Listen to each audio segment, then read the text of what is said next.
Hey Falcon fans, I'm Thomas Mott. Welcome to Atlanta Falcons Today. We're going to get into the latest Atlanta Falcons news and rumors, including all the latest updates on trading Matt Ryan, because Chris Mortensen has a report, Arthur Smith has spoken. There seems to be some clarity in terms of getting rid of Matt Ryan or keeping Matt Ryan. We'll give you that update on today's video. First, though, mailbag video coming up later on this weekend. It's only Tuesday. I want to get the mailbag questions in early. That way I can pull a couple of extra ones. You must be a subscriber, and you must go down right now in the comment section, use the hashtag Falcons, and ask any sort of Falcon-related question you want.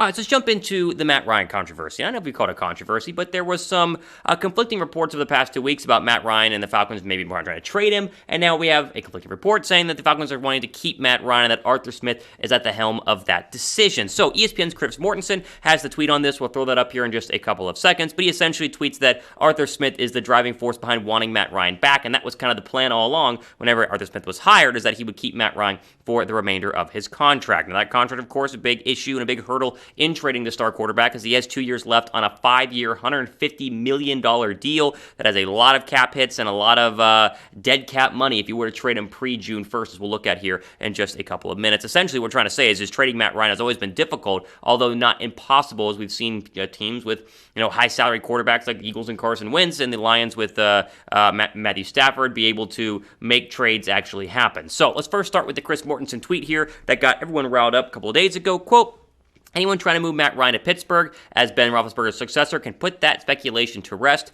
Falcons coach Arthur Smith, wanted Ryan to return when he took the job, and he has just made it clear to owner Arthur Blank and GM Terry Fontenot that Ryan is his quarterback for 2022." End quote. So seemingly a good report there from an NFL insider up at ESPN. Now, naturally, the media after I think it was the final Monday press conference after a Sunday game, which was yesterday, I asked Arthur Smith about this whole thing. Arthur Smith had a pretty clear and emphatic response. Quote, "Matt knows how we feel about him, but you're not going to get a hot take from me today to ever back ourselves into a corner. Everything is evaluated every year, and that's the way it goes in the NFL. To make a grand statement right after a game, we're all on the same page." He would go on to say, "Do I have to declare that Kyle Pitts will be our tight end for us next year? You want me to declare that? Where do you want me to go? I can go down the whole roster. You don't want me to back, we don't want to back ourselves into a corner. We take a fair evaluation of everybody, top to bottom, every single year," end quote. He had some other quotes as well, not pictured, discussing that he indeed is in Matt Ryan's corner. Now, the issue with trading away Matt Ryan, if you still want to do that, is the money. And it's not necessarily the fact that they can't trade the contract away. It's the timing of a trade, as we'll see here in this Bleacher Report write-up. A little excerpt I took from them, as they have the most clear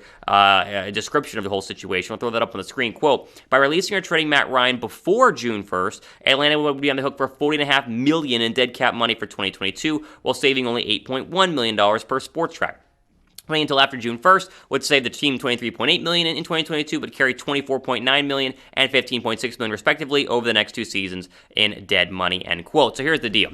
Essentially, it sounds like Arthur Smith is backing Matt Ryan. It sounds like he wants Matt Ryan to be on the roster. Now, if Matt Ryan wants to get out of Atlanta, he can do so. He can force a trade and, make the Falcons trade him. The problem is that Atlanta would want to trade him after June 1st. And that means that they could not trade him prior to the draft or involve any sort of draft picks in trading him. So you're not going to be able to get any compensation this year for Matt Ryan. Plus, teams that want a quarterback are going to want to have their quarterback situation for next year figured out prior to the NFL draft. That way they can decide they're going to draft somebody, trade for a Russell Wilson or Aaron Rodgers. So what I'm trying to get at here is the likelihood of Matt Ryan being traded is very, very unlikely, and I would expect it to not happen, even though it is definitely something that some fans want and other fans do not. Ad break, pin comment down below here. What would you do with Matt Ryan? Keep or trade him? Type K down below for keep, or go ahead and type T down below for trade.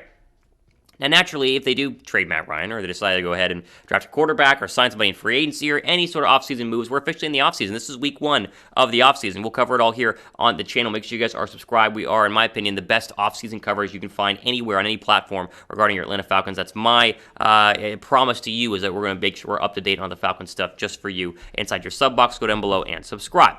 Speaking of the offseason, Atlanta has their draft order, at least the first round, officially made, officially done, because there are still some picks that can change there in round 2. But essentially, Atlanta knows where they're going to be picking in each and every round. First round, though, is the focus. They are number 8 overall in the 2022 NFL Draft, meaning they will have back-to-back top 10 picks. They had one last year at number 4, and they have one this year 4 picks later at number 8 overall. Now, it's unfortunate they don't have, all 10 first-round draft picks, because they have a lot of needs at numerous positions. And so let's dive into their draft draft placement and also who they could go ahead and potentially take in terms of needs heading into the 2022 draft, which is, 4 months away. We're January, February, March, April, 3 months away, essentially 3.5 because it's the end of April, but it'll be here before you know it. So here's your top 5 order. This is official, obviously, because these teams are not going to the playoffs. Jacksonville is 1. Detroit is going to be 2. Houston will go ahead and pick 3. The Jets and their own pick will be number 4, and then the Giants will round out the top 5 with back-to-back New York teams picking there at 4 and 5.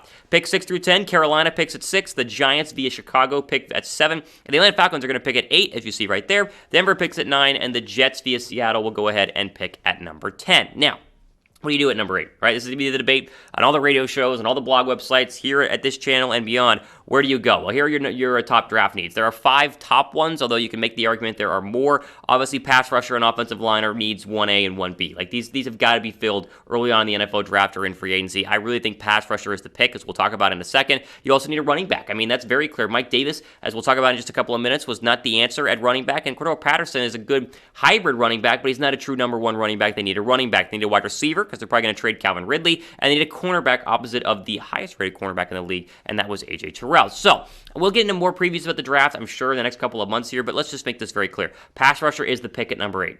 Like, it has to be. Pass rusher has got to be the pick at number 8 overall. You can take the best one available, whether it's the one out of Michigan, Ajoba, whatever you say, however you say his last name, whether Hutchinson or Thibodeau drops, whatever it is, you've got to get a pass rusher at number 8 overall, and then you can go ahead and look at offensive line or running back, wide receiver, or corner in the later rounds, and also free agency, because you have a little bit of free agent money after re-signing Cordell Patterson. I think as defensive line, what do you guys think?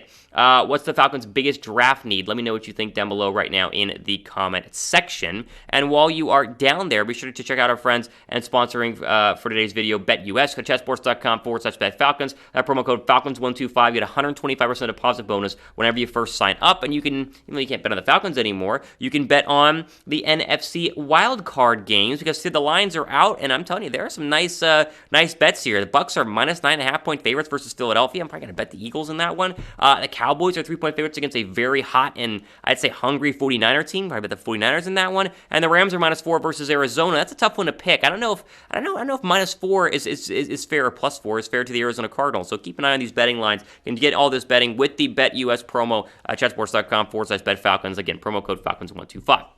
Okay, I want to finish with a quick look at the running back position and first start with a Mike Davis tweet to see through this up after the final regular season game in the loss against the Saints. Throw it up on your screen. When I say this bleep hurt, it really hurt. All I want to do is put on for my family and city and had the worst year of my life. My teammates, it hurt, man, because I let y'all down. I messed up too much this year. I own up to everything, which is a nice, I think tweet from somebody who did have a down year. And we were promised by many Falcon fans that this was going to be the answer at running back, and Davis clearly was not. The 2 fumbles in the final regular season game, just a microcosm of overall a bad year. 503 yards rushing on 138 carries, 2.6 yards per carry, 3 touchdowns. I mean, it's very clear that you have to go ahead and replace him. And my question is, what do you do and how do you go about replacing him, right? I mean, look at the free agent running backs. There are actually a lot of pretty good free agent running backs. Now, the issue is the Falcons have tried to answer and fill the running back hole in free agency the past couple of seasons, so how confident are you in a Melvin Gordon or, David Johnson or an aging and injured Leonard Fournette? What about a Phillip Lindsay? How about a Ronald Jones? Like, this is just 5 of a lot of free agent running backs that are out there that you could possibly go ahead and sign. And while I like the idea of a Melvin Gordon or I like the idea of a Ronald Jones, I don't hate that.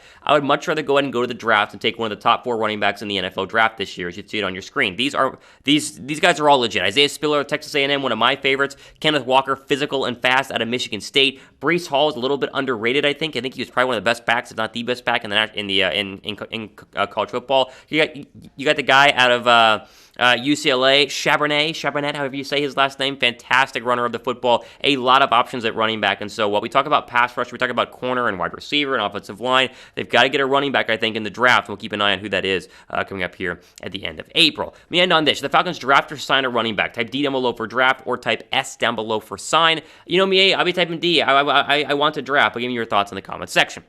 Of course, make sure you guys are subscribed to the channel as we end today's video. Hashtag Falcons in the mailbag, as we're going to do more mailbag videos, including one this weekend. And hopefully you stay safe and enjoy the rest of your week here in beautiful, sunny, a little bit cold Atlanta. Go Dogs. How about the national championship win on Monday night? Fun times there, too. Again, for Atlanta Falcons Today, I'm Thomas Mott, signing off. Do the rest of your day.